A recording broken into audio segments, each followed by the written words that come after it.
You must first be young and dumb before you're old and wise. Hi, my name is Dr. Natalie Jones. I'm a licensed therapist.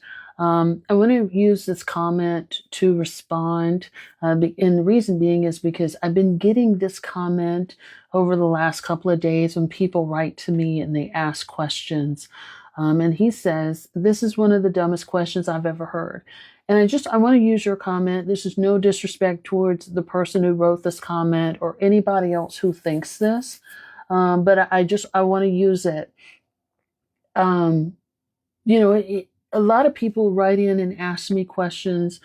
So for example, under this comment was written under a post where a woman was asking, if her partner was gay, if he is viewing homosexual, pornographic content. I've also had people, write under another comment recently when someone wrote in and asked what causes someone to be gay. Um, I and I say this to not disrespect or offend anybody. I feel like there's a lot of people that are very intellectually smart, but they, sometimes when you get in relationships with people, first of all, that's one thing. When you get in relationships with people, sometimes even though logically you may be thinking something, a lot of times people want to believe the best in their partner. So they don't necessarily want to believe that, their partner is engaging in something or, their partner is telling them some sort of lie. And whereas it might be easy for someone like myself or others of you who listen to the question to sort of come to an answer when you're in a relationship, it's so much easier to come to a conclusion when you're not inside the bubble with that person, when you're not waking up next to that person, you don't have kids with that person, you're not having sex with that person, you guys don't have businesses or finances together. These are, these are simple conclusions to come to for a lot of you all, but not necessarily when you're in a relationship with somebody. And that is the power of manipulation. The manipulation will cause you to discount logic and reason, and believe what the person in your life is telling you, even though it goes against everything that you believe, right? And I think a lot of us have been there where we doubt ourselves, or we want to give the other person the benefit of the doubt because they're telling me something, right? And so I say that to say people can be genuinely befuddled.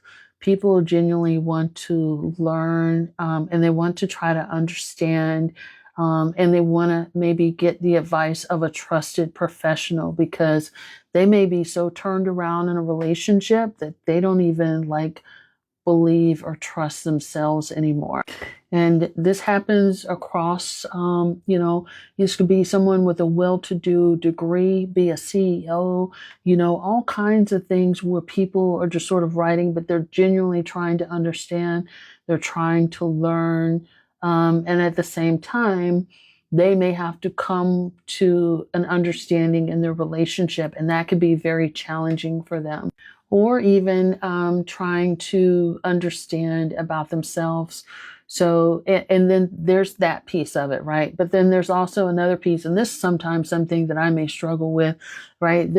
Sometimes people may ask questions in a way when they're genuinely trying to understand, and that question doesn't come across as politically correct, or it doesn't sound like, oh, you have an understanding, but it doesn't necessarily make a person dumb. They're actually trying to connect and trying to understand. They don't necessarily know, the right way to ask a question. And this is something I struggle with because I can be very I just ask something straight out, and sometimes it might be offensive. Like people write to me, Dr. Jones, you offended me, rah, that kind of stuff. And it's not meant to be. But sometimes, it can come across that way. So that's something I regularly try to practice on in terms of eliminating bias or eliminating trying to write questions in the most thoughtful way. But what I've come to understand, no matter how nice or just no matter how I answer things, sometimes there's always going to be a person that's offended or feel a certain way. But I definitely, I like that people write in. I like that people are trying to understand. I like that people are asking questions, because for every person that's asking a question, you probably got 30, 40, 50, plus people who are thinking the same thing but are too afraid to ask, for fear that they might get their head ripped off or fear that they can't say anything. I don't think that people are trying to be harmful or malicious. And if I do, I don't necessarily ask that, but, or I'll use that as more of a teaching moment. But I think that, sometimes people can get offended when people are genuinely trying to connect and trying to understand and they're asking questions. But because you don't like the way that the question is asked, you immediately start shouting and close your ears. I think a lot of people can have more thoughtful and respectful conversations, which is something I try to use my platform for. Thoughtful and respectful conversations around topics that may be simple to understand, or even conversations that may be taboo. And people write to me all the time. They tell me, I don't like the way you said that, and I'm sorry, I'll try to rephrase that next time, because it's not never my intention to hurt anybody or be offensive to anybody. But sometimes we have to be patient, with people that genuinely want to know things, and get it out. And they're not trying to be hurtful, but because of their culture or where they live or just how they say things. Some cultures are just blunt and just ask things, and that could be offensive to many. Somebody could live in the sticks and they don't really interact with cultures like that. Somebody could be going through something with their partner and they're just emotionally writing questions. You never know who's behind the scenes or behind the keyboard, or what they're going through. But I don't want people to feel like they can't ask a licensed professional such as myself a question out of fear of being ridiculed. Um, and I get that that's not everybody's cup of tea. So I understand if you choose to engage in other content, but here we try to, I try to simplify things and explain things, even if it's something that, we may know the answer to, without making people feel bad. And again, my communication skills are something that I work at every day. Some days are better than others. So I'm not saying that I'm perfect. I also try to use very simple language so that people can understand. I was always taught to talk to people, write, and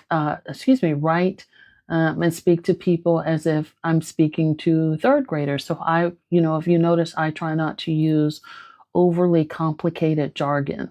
So I naturally try to simplify things anyway. But I think with that being said, you can't win with everybody. But I appreciate you, making this comment, so that we can have a discussion about it. And I hope you stay and engage in our conversations.